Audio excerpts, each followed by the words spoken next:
Umntwana uMisuzulu unengane ezalwa umfwabo wengonyama.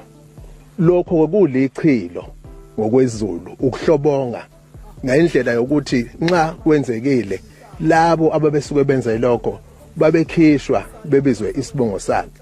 Ngakugcini ngapha umkhonto ucishe ngapha nangapha naseKhakhonina umntwana eSwazini unengane